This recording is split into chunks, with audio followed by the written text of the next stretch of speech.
From a research point of view, it was really much more engaging than I could ever have hoped for, and the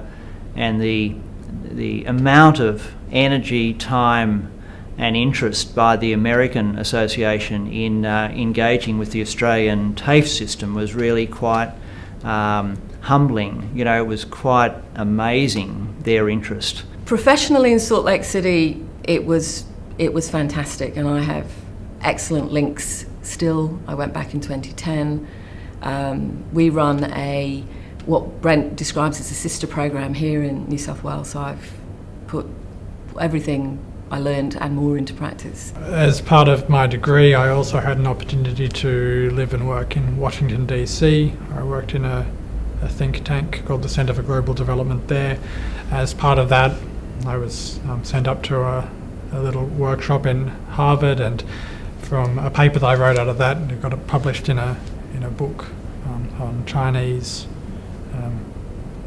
aid in Africa. So that was one of those things that I wouldn't have planned about or known about beforehand, but one of those serendipitous moments that is often tied up with Fulbright things. We actually went to China on an excursion while I was at Princeton, which was incredible, and we were studying energy issues, and we went to coal-fired power stations and coal mines, and we saw how people use coal in their homes within China, and it was fascinating to get a feel of how public policy works in a real situation, and to get the experience of going to a developing country gave me a really rich understanding of how economic factors and environmental factors and health factors really combine and sometimes conflict.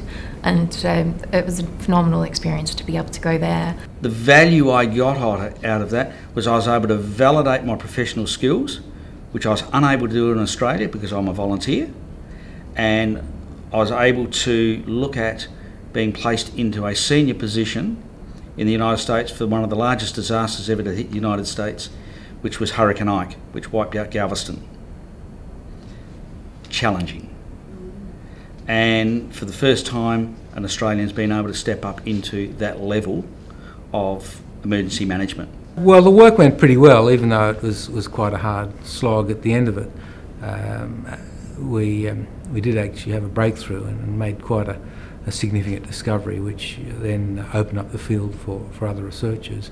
I got to go in 2009 to the University of Texas at Austin to look at how carbon pricing might affect the United States energy generation sector versus its impact on Australia.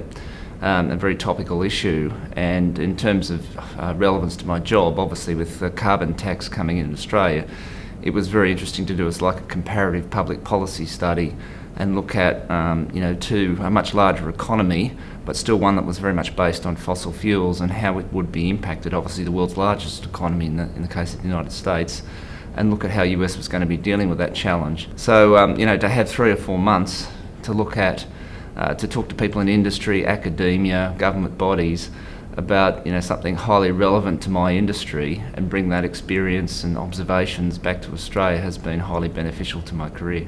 Studying as a Fulbright scholar gives you a certain level of confidence that you might not otherwise have. I was a lawyer in Queensland, and you always wonder if you're actually practicing to world standards, or if you're just really just a big fish in a small pond. And so going to the United States as a Fulbright scholar and being challenged by other people, you come back with a level of confidence that no, you are actually at world standard.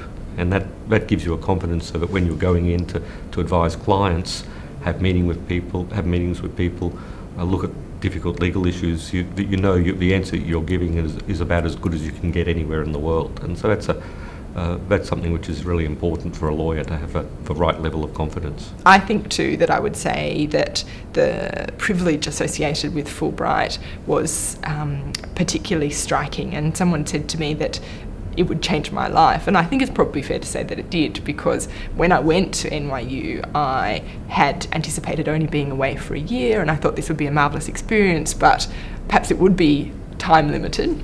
And instead, I was in New York for 2 years because I had a fellowship after my scholarship year, and then I went to London to do my PhD. So I was away for quite some time.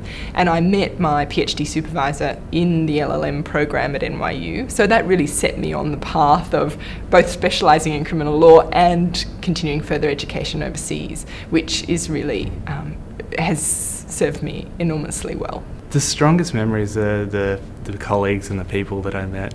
To be able to talk with luminaries in their field, at Berkeley and in the venture capital field, people that have funded companies such as the Facebooks, the Googles, the Yahoos, the Intels, amongst others, and just to see their experiences and just, I guess, their stories and how they've gone about what they've done.